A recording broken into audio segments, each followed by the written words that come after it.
पर्व न्यूज, आरंभ एका नव्या पर्वाचा। जिल्हा परिषदेच्या सीईओ यांनी बीडीओ यांना धरलं धारेवर। तालुकास्तरीय तक्रार निवारण सभेचं आयोजन, नागरिकांच्या तक्रारीवरून अधिकाऱ्यांची कानउघाडणी। जामनेर पंचायत समितीच्या वतीने आज तालुकास्तरीय तक्रार निवारण सभेचं आयोजन करण्यात आलं होतं। या बैठकीला जळगाव जिल्ह्याच्या जिल्हा परिषदेच्या सीईओ मिनल करणवाल यांची उपस्थिती लाभली होती। मात्र ढिसाळ नियोजन आणि नागरिकांच्या तक्रारी पाहता त्यांनी पंचायत समितीचे बीडीओ श्रीकृष्ण इंगळे यांना चांगलंच धारेवर धरलं होतं। पहा सविस्तर व्हिडिओ। आरंभ पर्व न्यूज करता जिल्हा प्रतिनिधी पंकज तायडे, जळगाव।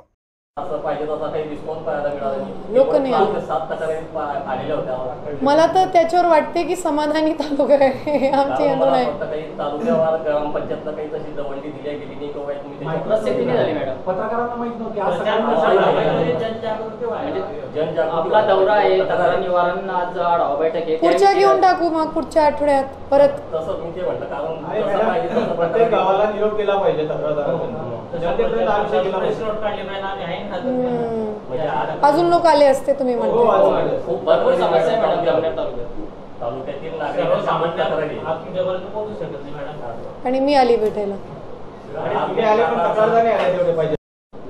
नगर परिषद मध्ये येत आहे तर त्यांच्या बरेच कामं पेंडिंग आहेत असे तक्रारी समोर झाल्या, तर त्यांच्या संदर्भात काय नेमकं कारवाई करणार नाही। जसं मला माझ्या समोर जे त्यांनी विषय सांगितले की समजा अतिक्रमणाबद्दल आहे किंवा एकाची मोजणी पेंडिंग आहे आणि सिटी सर्वेमध्ये असल्यामुळे ती यांच्याकडे गेली, भूमी अभिलेखाकडे। मग मी काय करते, आता मी नोटी केलेली आहे की जेवढे पत्र पंचायत समिती कार्यालयाने भूमी अभिलेखा कार्यालयाकडे पाठवलेले आहेत त्यांचा पाठपुरावा मी कलेक्टर ऑफिसकडे करते। म्हणजे तिथे जे डेप्टी कलेक्टर राहतात किंवा DSLR बसतात, जे भूमी अभिलेख अधीक्षक आहे। कारण की मी तुम्हाला सांगते, मी SDM ही राहिलेली आहे। भूमी अभिलेख विभागाकडे वर्कफोर्स एवढी नसते कुठल्याही जिल्ह्यात, जळगावची गोष्ट नाही आहे। आणि ते आधी फीसच्या पत्र काढतात, मग फीस भरा, मग ते मोजणीला जातात, मग रिपोर्ट देतात, त्याला लागते वेळ। पण एवढी एक वर्ष दीड वर्ष असं वरती सांगितलं तेवढी वेळ नाही लागायली पाहिजे। मग त्याचा पाठपुरावा मी आमच्या स्तरावर करू म्हणूनच इथे आलेली होती की काय असे ओव्हरऑल मुद्दे भेटले तर त्याचा पाठपुरावा ZP स्तरावर होईल, त्याचा पाठवे मी। मॅडम, अनेक ग्रामसेवक असतो किंवा इथं पंचायत समितीमध्ये अधिकारी असतो, कर्मचारी असतो, बरेच वर्ष झाले स्थान मांडले, त्यांच्या बदल्या झाल्या पण परत त्या बदल्या कॅन्सल मी नाही केली सर कॅन्सल। ZP मध्ये मी आता बदल्या केलेली आहे।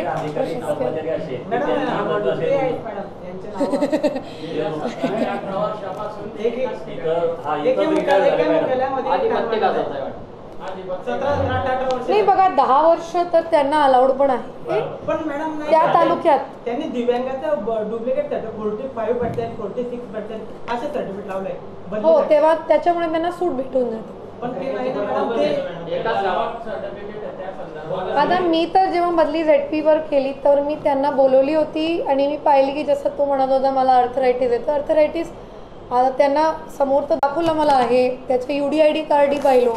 पण एक पत्र मी यांनाही लिहिलेली आहे सिव्हिल सर्जनला, किंवा तुम्ही हे देताना थोडी काळजी घ्या आणि याला टाईट करा। बाकी शिक्षकांसाठी थोडेफार शिक्षक जे आहे त्यांच्यासाठी तर ZP मध्ये आपण मेडिकल कॉलेजकडून ZPलाच कॅम्प घेतो आहे।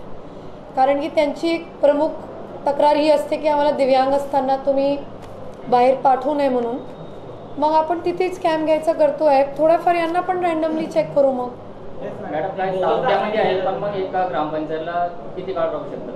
काय तालुक्यात बोलले तुम्ही की 10 वर्ष असू शकतात? 10 वर्ष। एका ग्रामपंचायतला किती काळ? 3 वर्षाच्या वर नाही।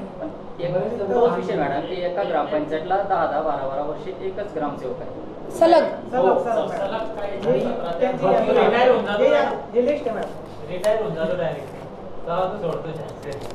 ही लिस्ट कौन तैयार केला तुझे? तो मिल गई ना, फिर क्यों बोल रहा RTI में नॉलेज वो नहीं मिलती माहिती?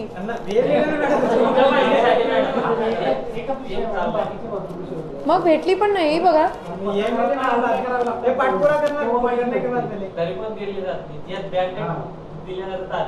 मग तुम्ही पार्ट टाइम RTI पण आहे का? फुल टाइम। ओके, पुढचा प्रश्न।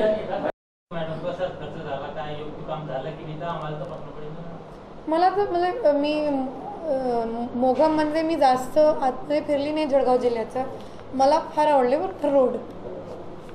कारण आरोग्य सेवा संदर्भात आपण बऱ्याच ठिकाणी कारवाई केली आणि कारवाई करण्याची आश्वासन दिली, परंतु जामनेर तालुक्यात काही ठिकाणी गावात असे आरोग्य केंद्र बनून तयार आहे, सगळं तयार आहे, पण अजून सुरू झालेलं आहे. बाकीचं तो किंवा इतर ठिकाणी असतो 73% आहे फंक्शनॅलिटी आरोग्य केंद्राची. आजी आमची शासनाकडून PPT झालेली आहे, त्याला 100% करायचं प्लॅन आपण आता करत आहोत. कारण की एवढं सगळं स्ट्रक्चर बनवून जर तयार आहे, वेकेन्सीचेही मुद्दे आहेत जिल्ह्यात. थोडंसं जसं आपण शासनाने लिहिलेलं आहे की वेकेन्सी करा, म्हणजे भरती झाली त्याच्यातही आले लोक, पण अजून कंत्राटी पद्धतीवर जसं MO वगैरे आहे. मी तर जेव्हापासून आली मी 2 फायली गेली आहे की लावायचे तर परत पटकन लावा तुम्ही त्या वर्कफोर्सला, कर्मचाऱ्यांना. मग अजून करू. 73% आहे फंक्शनॅलिटी, त्याला वाढवायचे आता आम्हाला. आदिवासीसाठी ना 2 निर्णय असे घेतले. काली नवसंजीवनी बैठक होती. PO कार्यालयाला आपण विनंती केले फेस बायोमेट्रिक लावायची.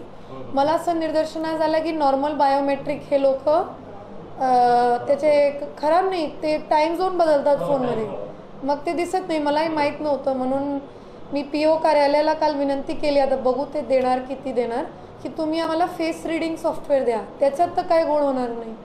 मॅडम शिक्षण विस्तार अधिकारी सरोदे म्हणून त्यांच्याकडे उप शिक्षणाधिकारी पदाचा चार्ज. अच्छा, सरोदे जामनेरचे हो नाही, किती शिक्षण विस्तार अधिकारी त्यांचा चार्ज उप शिक्षणाधिकारी सिनियर असेल. मग पण बरेच वर्ष झाले मॅडम, एकाचकडे कसं दिला जातो, काहीतरी कालावधी असतो ना, 1 वर्ष. दुसरा कोण आहे चांगला काम करणारा माणूस, तुम्ही सांगा त्यांना घेऊ. आम्हाला काम करणारे माणसं लागतात वरती. नाही, असं ZP वर हे जर मान्यता असेल ना त्या COचीही, कारण की ते नियुक्ती प्राधिकारी असतात, तर तो नियमाचं अवलंबन नाही आहे आणि कामातही करत असेल ते. पण दुसरं चांगलं असेल तर तुम्ही सांगा आम्हाला. ZPला काम भरपूर आहे आणि काम करणारे लोकही लागतात. ZP असो किंवा ग्रामपंचायत समिती असो, बायोमेट्रिक नाही, अधिकारी किंवा कर्मचारी काम सोडून लग्नाला जातात, अशा तक्रारी बनवून दिलेल्या आहेत. हो, बायोमेट्रिक लावूनही जाऊ शकतो तो. मी तर काय केले की मी त्यांचे रजिस्टर मागून घेते. कधी कधी जेव्हा माझा मूड खराब राहिला, मी सकाळी 10 वाजता ऑफिसला गेली, रजिस्टर मागून घेते. तुम्ही काय करा, माझा नंबर सर्वांकडे आहे, तुम्हाला कधी कधी विजिट मारा, माणूस भेटलं नाही की मला फोटो टाका. मॅडम, आज आढावा बैठकीत बऱ्याच तक्रारी आल्या, त्यावर काही आपण निर्णय घेतले का? काय निर्णय दिले? निर्णय तर तसं नाही झाले, तक्रारी आलेल्या आहे आणि त्या संबंधित HODवर मार्क केली आपण. जसं शिक्षकांकडचे होते, ते तुला काय मार्क केली अतिक्रमणाचं, सार्वजनिक विहिरींचं होतं की ज्यांच्या वैयक्तिक 7/12 नोंद आहे विहिरींची, त्यांना सार्वजनिक विहीर का दिली गेली, ते BDOंना मार्क केली. आणि मार्क म्हणजे मी स्वतः लिहून करते, मग त्याचा पाठपुरावा होतो. याच्या अगोदर धरणगाव आणि एरंडोलला आपण तक्रार निवारण घेतली होती. आपण अक्षरशः फाईल करतो आणि BDOकडून प्रोसिडिंगही घेतो की जेवढ्या तक्रारी आल्या, तर तुम्ही म्हणाले कमी आली, पण कमीची तुम्ही केले काय नेमकं. फक्त तक्रारी रेकॉर्डवर घेण्याचं हे एक्सरसाइज नाही आहे. मॅडम, काही योजना असते, एकच लाभार्थीला एकच दिलं जाऊन योजना, ते एकच घरातले 2-2 4-4 कसे दिले? असं कुठल्या गावात आहे? काही आहे मॅडम?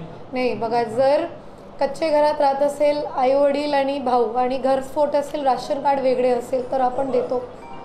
राशन कार्ड वेगळे असायला पाहिजे त्यांचे. मॅडम, मी चाहते अशी गोष्ट ऐकली की बा माझं घर तर झालंय बेटा, माझं घर झालंय, पण पोराला घर पाहिजे. ते एका अधिकाऱ्याने सांगितलं म्हणे की 2000 तुझं प्लॉट आहे, ते 1000 तुझ्या नावावर कर, तुझ्या घरून नाही. आणि राशन कार्ड स्फोट ठीक आहे. आता तसं झालं, जर ते न्यूजमध्ये येते ना की शिक्षक घरस्फोटित होऊन जातात बदली आली की, तशासारखा. आमच्यापर्यंत जर तक्रार येते ना, आम्ही त्याच्यावर आता केली 1 लाखाची वसुली महिमध्ये. त्यांना दुसरं घर भेटलं होतं म्हणून, म्हणजे 2-2 घर भेटले होते. हो सर, याच्यात 2 गोष्टी लक्ष द्या. जर अशा असेल तर मला तक्रारी करा, आणि हेही लक्षात घ्या की PM आवासमुळे भरपूर खरोखर लाभार्थ्यांना घर भेटलेले आहे.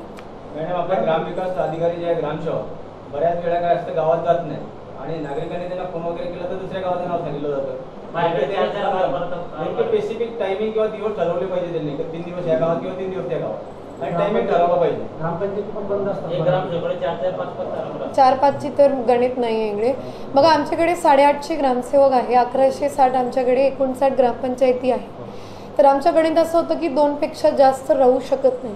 एखाद्या ठिकाणी कोणी निलंबित झालं असेल तर त्याच्या चार्ज देऊ, आणि ही सूचना BDOंना वेळेवर मी दिलेली आहे की 2पेक्षा जास्त चार्ज ठेवू नये, आणि त्याच्यात ही एक मोठी आणि एक छोटी, दोन्ही मोठी तुम्ही एकाकडे दिले तोही चालणार नाही.